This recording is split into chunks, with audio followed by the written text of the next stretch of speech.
Welcome to a new artist feed. In every episode, I introduce an artist to you and talk with him or her about our previous projects. And today, as you can hear, it is a very special episode in English because I have an international guest on the other line. I have the great honor to talk to Joey Reda. But before I give you away too much, Joey, you may introduce yourself. Oh, well, hello, Fabi. Hello, Joey. Well, thanks for having me, first of all. And yeah, I'll just introduce myself, I guess. I'm a composer, a film composer. I'm from Montreal, Canada.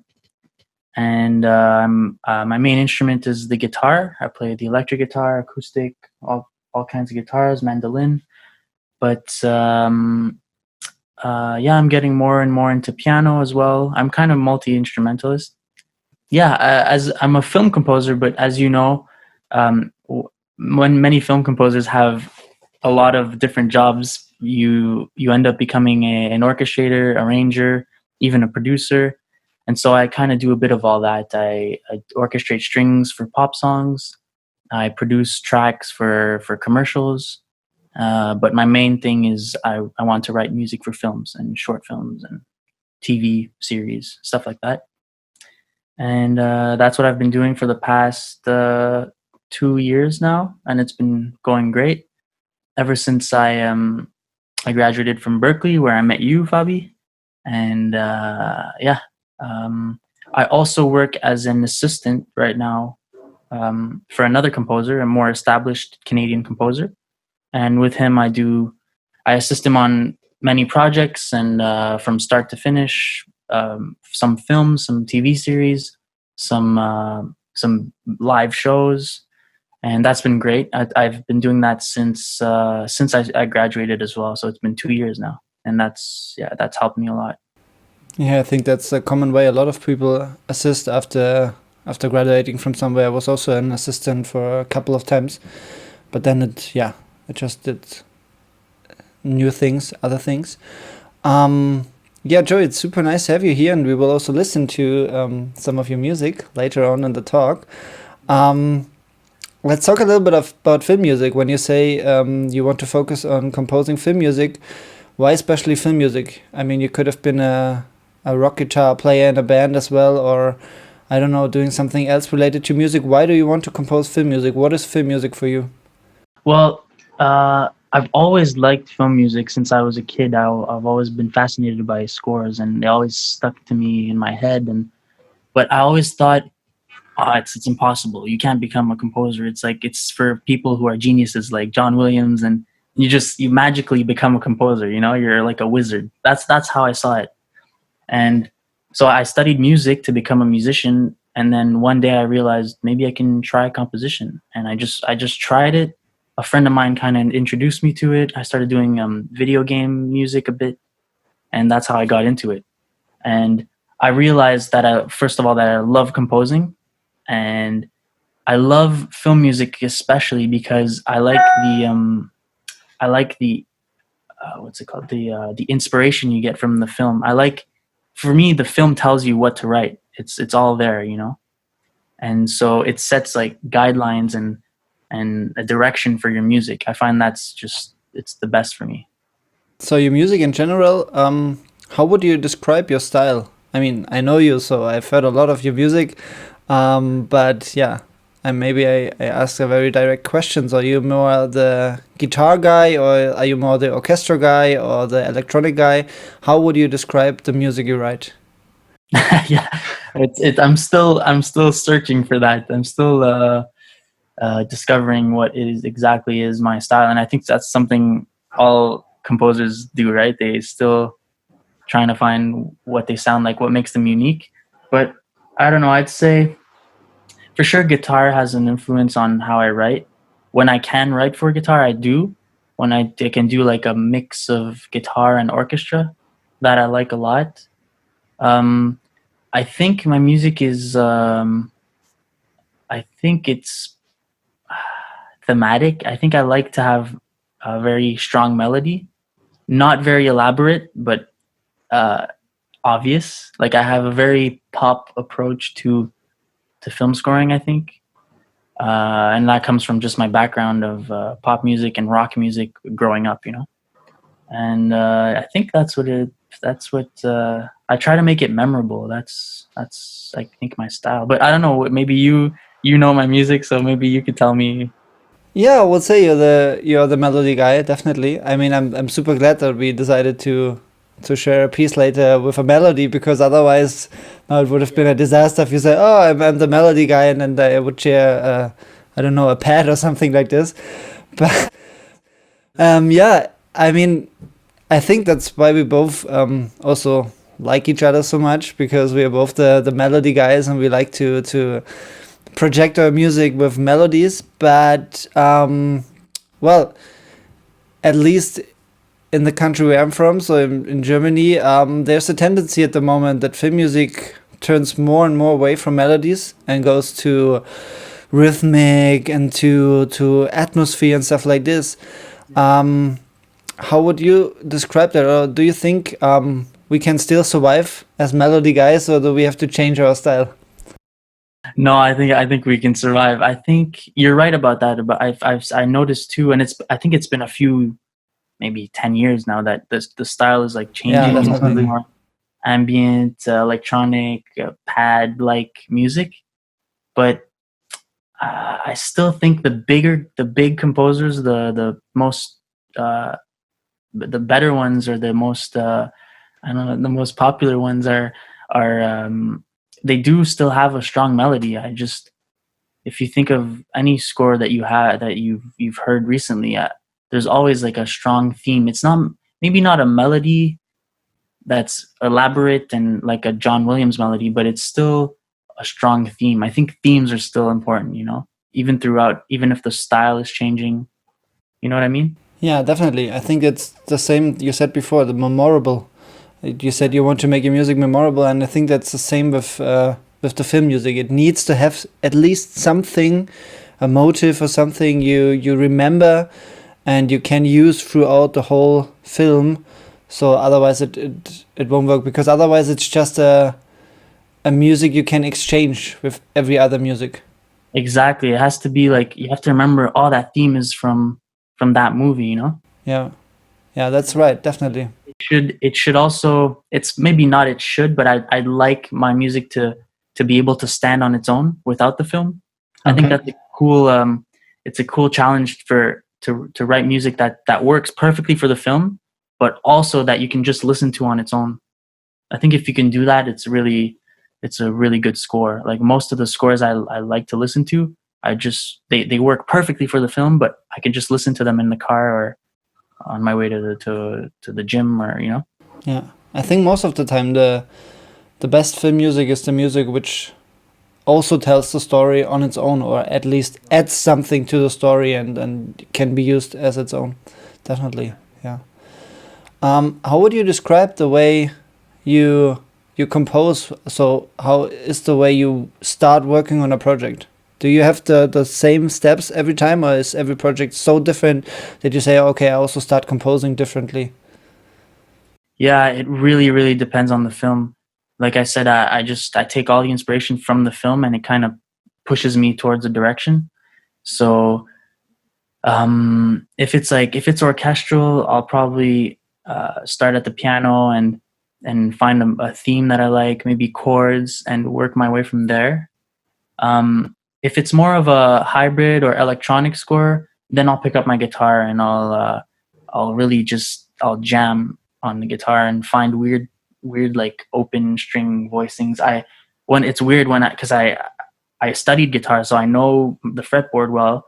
But when I compose for guitar, it's like I forget all the theory, and I play visually, and using my ear, I just try to find weird chords, and not weird, but like not like a standard, not typical chords. I try to use open strings to have different what's the word, extensions in the chord, or I don't know. I just, that's how, when I do electronic music, that's how I start with my guitar for sure. Yeah, I think that's a very interesting point, because I think a lot of composers are very. It's very good to play one instrument very good, because that's always your home base where you can go back and where you can start, and exactly what you said. So where you can go away from theory because you don't have to concentrate and to focus too much on what you're doing. You just know intuitively what you do, and you just play around and you improvise, and then an idea, a melody, something comes up. I think that's a very, very good point. Yeah, I think a lot of composers do that with their own instrument. Yeah, I think so too. I guess it's a normal thing. Like on the guitar, it's like my fingers know where to go, or I play around and I make mistakes, and it's like, oh, whatever. But if I go on the piano, I'm like intermediate level. My fingers like I'm thinking, okay, this is a G chord or this is C minor, and it's like my fingers have to go to those places. It's hard for me to explore. I'm getting better at that because I'm going into piano more and practicing more. But for guitar, it's like I just theory goes out the window for some reason. But then the question comes up, do you think music theory in general is important for writing music, or you can do better music without music theory because it blocks you, or I don't know, it gives you some rules? Yeah, I think that's the classic question. For me, you can definitely do without it if you just use your ears, because if it sounds good to your ears, then somehow in the theory it makes sense. You know what I mean? But it really helps to know theory so that sometimes you know how to get away from a certain chord progression, or you know how to move through harmony in a different way. You know, you kind of know like the ingredients that it takes to take you elsewhere. And yeah, sometimes it's just it's helpful to know like, oh yeah, it would help if I went to this key. How do I get to this key? You know, theory could help you with that. I think it's always good to combine intuitive things with knowledge, because I think in general when you do music, when you compose music, or when you play music, it's nice to know as much as possible about almost everything. And I think it's the same probably with composing. You can do it without music theory. You could probably also write orchestral music without knowing the instruments very well, because if you just try out, you will see things will come up. But on the other hand, it's amazing to know how the instrument works and how you can blend them into each other. And it's the same like a painter. I think a painter can also paint an amazing picture without knowing how to mix the colors, for example. But on the other hand, if he knows the technique behind it, it's he can do so much more. At least he knows what he's doing. That's always nothing bad. Exactly, it's a great parallel to painting for sure. We have to talk a little bit about Berkeley, because that's the way how we know each other. I mean, now we have a Germany Canada connection, and unfortunately we cannot see each other all the time. And that's why it is so nice to have these possibilities now to talk a little bit and to hang out. And that's what you said. It's just an excuse for us to hang out a little bit. So it's, yeah, that's what composer do all the time, right? They just hang out and they say, we have to, it's work, we are researching, or it's a podcast, but yeah, it's a podcast and a workshop, a panel at the moment. So yeah. Nah, we're just talking. So we met at Berkeley, but we met at Berkeley in Valencia, so not on the campus in Boston, because Berkeley College of Music has all the masters on a campus in Valencia. We studied at a class called SFTV, so Scoring for Film, Television, and Video Games. I don't know why they have so gigantic long words, but that's maybe a Berkeley thing. I don't know. And yeah, we met there, I think, in 2017. Yeah, from 2017 to 2018. So it was a 1-year class, because it's a trimester. So you study 3 semester, however you call it. 3 months at a time. Yeah. How was the year for you there at Berkeley? Oh, obviously it was like the greatest year of my life for sure. And I feel every time I say it like I'm exaggerating, but like it was really special. I knew it was going to be special, but it exceeded my expectations. The program was exactly what I envisioned. It's exactly what I wanted. The life in Valencia was amazing. And the people I met were like obviously you and just a bunch of friends we had in SFTV, in our class especially, we became so close, so tight, like a family. And that's like, I was hoping that would happen. You hope it can, but you don't, you can't expect it. But it did. We grew really close, and we still are in contact today. And for me, that was like the best part, for real. Yeah, the people, definitely, to meet all these people. It was first of all, it was so multicultural, and you had so many inspirations from so many different people from all around the world. But also, yeah, what you said, those people were very special, and it would be wonderful to one day to have a video talk like this with with the close group. We have to see how we can organize it, but I'm sure one day we can make that. So what was the most extraordinary thing for you during your time at Berkeley? For sure, the London recording, the final recording was that was the goal. That was the reason I was going to that school in particular, to do that program, because of the final master's recording. It was just to record not only a 50-piece orchestra, to conduct it, and to be in such a world-renowned studio where all these scores are recorded, and just the history behind it. And it's just, some established composers don't even have the chance to record there. Some big guys that never get the chance, and we had the chance to go there. So for me, that was it was a great experience, and it turned out to be great. So it was perfect. The whole year was perfect. Yeah, definitely, definitely. Now that you mentioned London, maybe we can go a little bit more in detail about that. What were the guidelines for that? What exactly did we have to do? Yeah, we each student had like 3 minutes. It was So, yeah, 3 minutes. precisely 3 minutes, actually. Yeah. Yeah. Very Not a precisely. second more. Yeah. So you fade out at Yeah. 2:57 now. But yeah, we had 3 minutes to record. 3 minutes of music time, and we each had 18 minutes to record with the orchestra. And so we had to choose a video or a script to score to, right? It Yes. could be a script as well, It right? could be a script as well, yeah. Yeah, but most people chose. I think one person chose a script. Yeah, Ben definitely.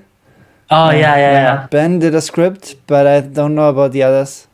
But Yeah, so most people chose a video, and it could be a rescore, but we were encouraged to find our own projects that were free to score, right? A new projects to build relationships with directors and try to find opportunities for work.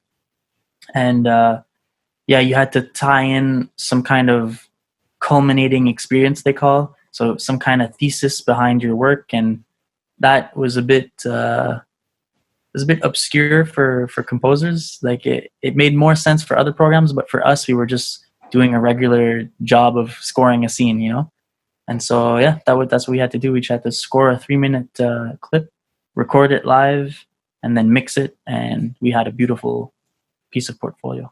it sounds so easy when you say it now, but it wasn't at all. Because first of all, we had to choose our own film, and that's something very unusual. I think that's a very academic thing, that you can choose the video, because most of the time as composers now, people come to us with their film, and you cannot say, oh no, I would, can I choose another of your videos? So and the first, when you think about it, it would sound okay, it's amazing, you can choose whatever you want, just pick that video you like. But it turned out to be I think probably more difficult than if they would have just given us a video. That's true. Why was that? Well, there were too many options, There was we had to, I don't know for you, but I was looking for the perfect project, I wanted this to be like my Lion King, my Inception film. I'm saying Hans Zimmer films, but like I wanted this to be my masterpiece, So I was looking for the perfect clip that made me able to write for the whole orchestra. We had to think about writing for brass too. So we had to think about something kind of big and epic at some point, and yeah, it was hard to find something that was free to use. For every person I would talk to would it was rare that they would have a project ongoing that would needed a score right away. You know, what was it for you? Was it the same? Definitely, yeah. On the one hand, it was harder than expected to find an actual movie without any music already written for it. But on the other hand, it was also, I had a couple of, maybe a handful of directors I talked to, and they said, okay, yeah, you can score it, but can you please do this and this, and I don't like this and I don't like this. And then it already started for me. Of course, that's my job, and now it's totally fine. But for this one project, maybe this is the one in my life opportunity to go to air studios. I don't want anybody else to tell me, I don't like violin, please don't use violin on the piece. So Yeah, exactly. I think that was the hardest one, to find something which is nice, but on the other hand, don't not to have anybody else to tell you what to do, but then to pick something you can use for free or you can use afterwards. And I think you also had some problems with your video. Maybe you want to share something about that. Yeah, well, you know, we both of us were like, oh, we're not going to do a landscape timeline video. But then we realized, like, we didn't want the traditional like landscape of mountains and sky and clouds, and just like you just write any music you want on top of that. We thought, oh, it's too easy and it's kind of stupid. But then we realized, wow, it's the best thing to do because you have all the freedom. And so I ended up looking for a few timelines, and I found one that was just perfect. It was just amazing because I wanted a landscape of a timeline, no, time lapse of Canada. And I found one of Western Canada with the Rocky Mountains, and it was beautiful. And so this was a clip that already existed on Vimeo, and I loved it. I wanted to use it, but then I thought, let me find something that doesn't have music already. So I kept looking. I found other ones, and in the end, I just thought, you know what? This is my first love. I have to go back to it. So I ended up asking the guy who made the clip, who's German, by the way, and I told him about this project. I was like, listen, I have this amazing opportunity to record 50 musicians and a full orchestra at Air Studios. It's like the best studio in the world. Can you please let me use your video? And he was a bit not willing to let me use the video for self-promotion. He didn't want me to publish the video for free. He wanted me to pay for it, like a license. And I was a bit angry. I thought, you know, it's such a unique opportunity. It'd be like a good exchange of goods. You know, he would have a cool recording, although he already had a good score on his film.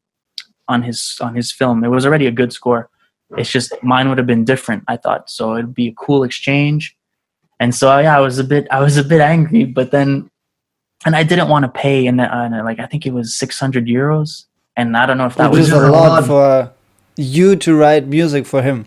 Exactly. And I don't know if it was a license for 1 year or if it was forever. I could have investigated, but I just thought, you know what, I'll take the clip anyways. I'll score it because that's what I want to score. I feel inspired by it. It's my home country, and yeah, I'll just use it and I won't publish it, you know.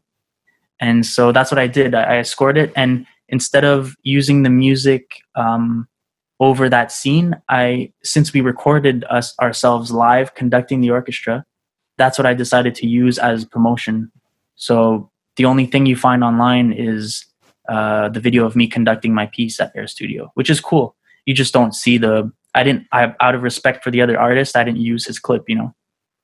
But it's still in my portfolio. If I have to show people, I can show them, but I don't publish it. So I think it's a win-win. I got what I wanted, and it turned out. Yeah, definitely. And I think you can also maybe promote yourself a little bit better, because when people see you conducting a big orchestra, that's nothing bad. So And if they would just see the film and listen to the music, maybe they wouldn't realize, oh, okay, this is a real orchestra and he conducted it and he recorded it at Air Studios. All these information are missing when they don't see you. So maybe it was the best choice. You're right, yeah. And actually, the video I'm using at the moment is also only the video where I'm conducting. So, all right, but it's also you had the rights. Yeah, well, I had the rights. They told me, yeah, it's not fine, it's fine. And then afterwards, I sent it to them, and they were super impressed. And yeah, it's very nice. And I think half a year ago, or maybe a little bit longer, I got just like a mail from YouTube. Like, okay, a disclaimer, okay, so problem with the owner's rights, and the owner rejected it, and and I couldn't reach them anymore, so I wrote them an email, but nothing, so they just blocked the video with my music on it. So now I just have my conducting video, but that's completely fine because I just had it on YouTube. I didn't promote it for anything. It wasn't on any website or something like this, but yeah. It's a pity, but now, I mean, we are both in the same boat. Now, it's a pity that the directors don't see the opportunity. I mean, they probably also won't have the possibility every day to have a composer composing and recording music at Air Studios. Yeah. But well, now we both have our conducting videos, and that's maybe amazing. We end up winning, I'm telling you. Yeah, definitely. I mean, now we've talked so much about it. I think we need to listen to the first of our pieces. Ooh. Who wants to go first? Let's start with you, Joey. All right. So, ladies and gentlemen, this is how Joey Reda sounds.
So, Joey, I have to say, this is one of the most beautiful pieces I've ever heard.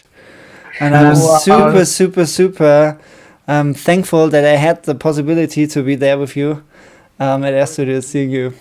Thanks, man. I appreciate it. Yeah. But it was a long and very hard way to this piece. And there was also kind of a situation in London. We have to talk about this a little bit because now it's actually very funny. So yeah, now we laugh about it. But. Yeah. So I maybe give some information around the whole London thing. So we are, I don't know how many students we were, 25, something like this, 29. So we were 29 students, which means it was not possible to record on one day. We had 2 days, and so we were in different groups, and it turned out that I recorded on day 1 and you recorded on day 2 in the afternoon of day 2. Yeah. So meaning a lot of people, a lot of students on the first day when they didn't record had the possibility to sit in the booth or sit somewhere else and to just listen to all these pieces from the other students. And I think, of course, the first day is always when you go there and you see everything in the big orchestra, it's so impressive. So, of course, you listen to the pieces from your classmates, and even if you know they are great composers, it's incredible to hear what they did.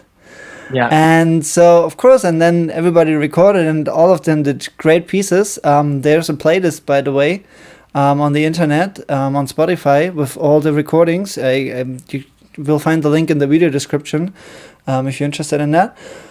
And I was also on day 1, and we all recorded, and Joey was sitting somewhere and listening to those pieces, and I think a group of 8, so we two and Ben, of course, and a lot of other people's.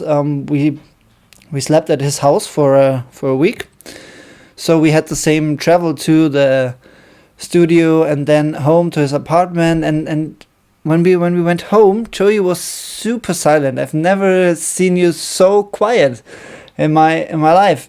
And you didn't say a word, and everybody asked you, Joey, what's going on? Yeah, it's nothing.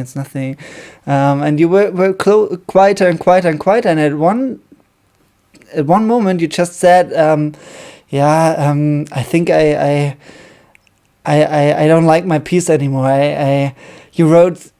I wrote something completely different, and it doesn't fit into Air Studios. And you were really, you felt like really depressed at that moment. And we didn't know, because we just heard your mock-up, so we couldn't really see, okay, how it will turn out with the orchestra. But all of us were 100% sure that you wrote amazing music. And I mean, now that we listened to it, it's amazing. But of course, it was different from a lot of other pieces, because a lot of other pieces were just big and gigantic, and a lot of percussion and heavy brass.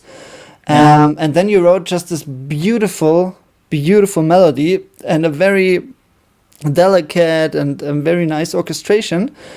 But it took us a long time to convince you that your piece is great. And I think even at the recording stage, on day 2, before that, you were not convinced that it will work.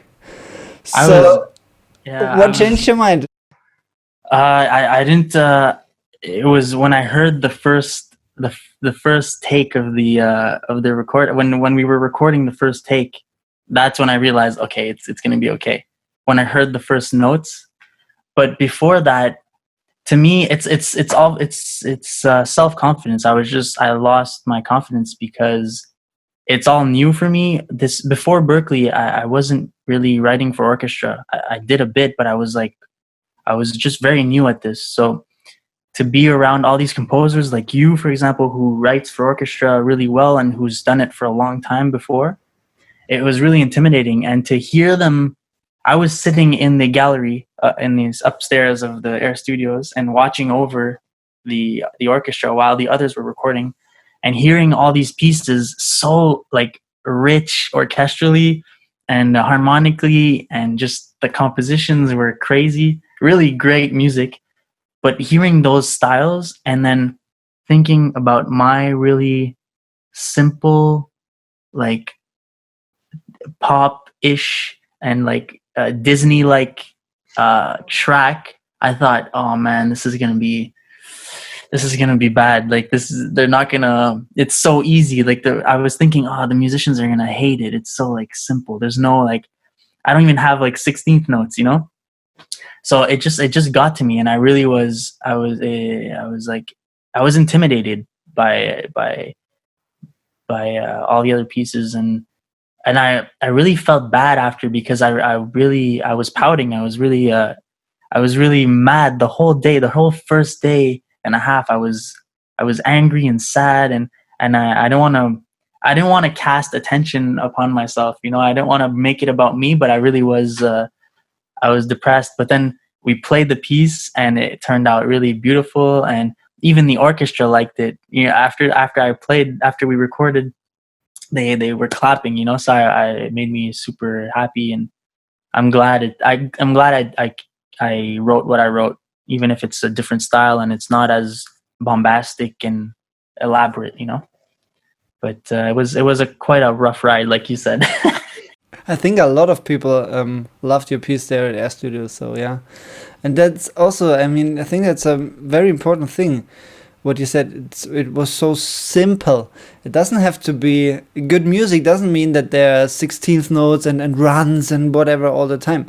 I think one of the best music. I mean, that's probably the same thing. Everybody talks about Hans Zimmer, and I'm sure he does not write the most complicated music in the world, but it fits so well to the pieces, and the soundscapes and the orchestrations are so well made, and that's what people like, and what they what they remember. So it's nothing bad about that. And then we were so sad for you the whole time that because we couldn't help you. It was something about you and your piece. I know. And but I'm so glad now that this changed your mind, and yeah, I think it turned out very well. It was thank you, and it was a good lesson, because now I know it's like it just in one day I lost my confidence completely, and the next I gained it completely. You know, so now I know what it is, and I know how not to be intimidated, and I have more confidence in myself, and just because of that experience, you know. So it was great. It was. And I think it's also super important never to compare to somebody Yeah, else. exactly. Yeah. It's not about to say, okay, I'm the best guy in the world and I'm not open for critique or something. That's not about that, but it's not, you should never compare, because everybody's different, and I'm sure everybody who is talented and who works hard can write amazing music. Yeah, you're right. But that was a hard thing about Berkeley in general, I think, because there were so many very good people, and of course we had classes a lot of times where we listened to each other's music and where we compared each other all the time. But what I liked, and that's maybe also something you said about it, was a very special, were very special people. I never felt competition. I just felt, okay, we are all colleagues at the moment. We're just sharing our music, but it was not everybody doing this all the time. And, this is my music, and I don't share my tricks with you because then afterwards I get better jobs. There was nothing about that. Absolutely. That was the best. The fact that we would collaborate too. We would even like help each other. I would get feedback from you, and I would tell you, oh, maybe change this, you know. And even hearing each other's pieces every week, we would learn a lot. I learned from hearing your pieces, not just you, but all of our friends. Hearing your pieces and seeing how you work, and just talking about music. And that was, I was afraid of that. I was afraid that people would be like very, oh no, your music is bad and mine is great. And I don't know why I had that thought, because I guess maybe from my other university there was kind of that vibe. And when I was studying more jazz, it was very like competitive and like, oh, I play really well and he's not as good, you know. And I hated that. So I had that mindset coming into Berkeley, and I hoped it wasn't going to be like that, and it wasn't. So I was super happy, super grateful. I actually had exactly the same thing in my previous university. Yeah, it was exactly, everybody was checking out the other guy all the time, and everybody was, when somebody else asked you, what are you working on at the moment, they were not really interested in what you was working on. They just wanted to see, okay, is he doing better than I? Does he get better jobs already than I do, or something like that? Nobody was interested in each other, and it was nothing like that at Berkeley. Yeah, it's not healthy to think that way. Yeah, definitely. That's how I learned the most, honestly, is through you guys. So yeah, it's the best way to be. Yeah. And I think that opens the way to cooperations through your whole life, hopefully. I mean, we also worked on two very small things. You synchronized a small passage of a video for a German movie for me, for the English version, which was super nice. And this year you helped a friend of mine with the lyrics for a song. Yeah. And I think those kind of corporations, they only work because you start to become friends, and you start to understand that you can work with each other and that you actually can help each other. Absolutely. Because it's just the thing. If I would have said, no, if I asked Joey now, maybe he asks the girl if he can write a song for her, and then he steals my job. I think this kind of thinking is super stupid, and it's also very unhealthy. Yeah. It's professionals don't act that way, so it's a normal thing to be that way, and there's no stealing or stuff like that. It never happens if you're a professional. That's what I think. Yeah. So now we have talked so much about London again, and we've listened to your piece. I think we need to, how Joey said it, we have to listen to one of the pieces he got intimidated by. Yes, yes. Yeah. So let's do it. Let's listen to an excerpt of my piece. And yours was just before. Yours was also a time lapse of Germany, right? Bavaria. Yes, Time-lapse of Germany, yes.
Very nice. Very nice. Well, yeah, two complete different pieces, but on the other hand, also they have something in common. They have the melody and the motive you talked about, which continues throughout the whole piece. Yeah. What I love to mention is also that the players at Air Studios were fantastic because they blended so well into each other. I was so not sure about the dynamics in my piece. About okay, do I need to write the violin on this line louder or the brass on this line? But I think yeah, they play so well. You don't have to worry about these things at Air Studios because they know how an orchestra needs to sound, and then the brass exactly knew how loud they had to play without overpowering it. That was amazing. It's like your dynamics were just like a reference. It's just like you Yeah. give them an idea of how strong they have to go, Yeah. but then they use their ears and they blend, and they're so good that that's what they did. They took your piece to a whole new level. Definitely. And already the first take was amazing how they came up with the first take, but then in the second and the third take, they understood the piece, they understood the lines and the melody, and it was like, whew. Yeah, and I don't know for you, but like when I played the first take, as soon as I got to a big chord, I got chills all over my body. Like it was a surreal experience. Yeah, it was crazy. Yeah, amazing. So yeah, I wish every composer to have the opportunity to be in at Air Studios once in his or her life, because it's a very, very unique experience, and that's also maybe something which made Berkeley or the year so special, because it was like the highlight at the end of a fantastic year. Yeah. It was almost like a dream. Sometimes I think about it, like, did that really happen? Oh my god, jeez. It went by so quickly, but I still remember it, obviously. But it was a great experience. Yeah, well, Joey, what are you doing at the moment? I mean, it's the whole world is crazy at the moment.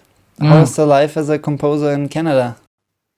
It's good, surprisingly. As a composer, we even when there's no lockdowns or pandemics, we still don't see anyone. We still stay home and compose music. That's right. I'm kidding, but that's kind of what happened. I've been home all this time, and I was lucky enough to still have projects since the beginning of COVID, and I've been lucky to still work for my composer as an assistant, so that kept me going. It's always something there. I try to split my time between my own work and his work, and it just fills out my schedule perfectly. So that I feel really lucky about. And right now I'm working on a track for a commercial, which is not too long, 45 seconds. So I'm almost done. I'm working on a short documentary. And I am. I started a new band, kind of, with a friend. We're two composers, and my friend is more of a pianist. He's also a composer, and we both write piano pieces, pieces for solo piano. And so we're recording we recorded our first single now, and we're recording our first EP. So it'll be out hopefully at the beginning of next year. Now that you've watched the video with Joey, and I hope you're super excited about what he's doing. So all the information about Joey you will find in the video descriptions, and hopefully you will also get the information about his new EP and all his releases. Joey also recently made a video where he portrays himself. You can see him with the guitar in his studio. It's a very nice video, by the way. A very cool thing. I hope to I hope you have the opportunity to see it as well. Joey, is there anything else you want to share with the world, or you want to add? Not really. Just it's always great to talk to you. I hope you're doing well. I always follow your releases, and I hope you're gonna release something soon, another soundtrack or a single. How's your piece that went to like 33,000 streams? It's still going up. You mean Entre les deux? Yes. I don't know if I said it in the right way because you're the French speaker. Yeah, it was perfect. No, I had to learn it because if I use a title like this, I have to call my piece in the right way. It's still very it's one of the most popular pieces on my Spotify page. It's I get the most clicks for this video, and also the most buys on Amazon and iTunes and stuff like this. Yeah, that was like, we talked about it, but how crazy it was that you just released a piece and boom, Yeah, definitely. Yeah, sometimes you have to be very lucky, but in this case, it worked. Yeah. Yeah, but it's a beautiful piece, so I'm not surprised. But it's just amazing what happened. Yeah.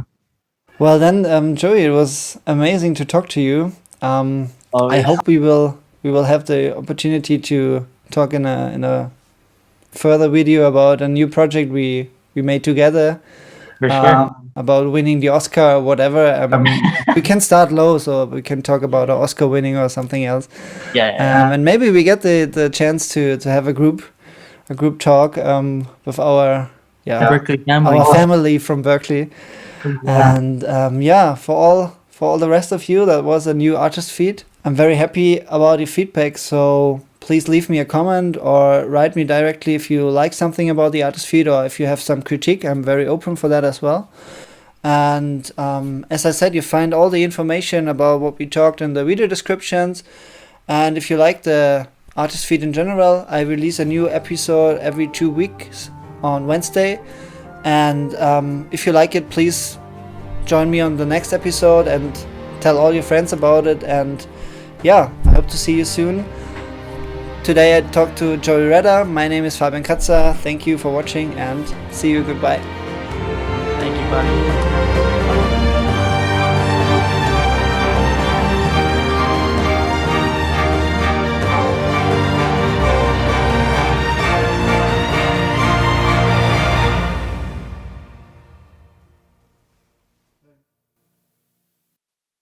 You made it. Woo! That was good.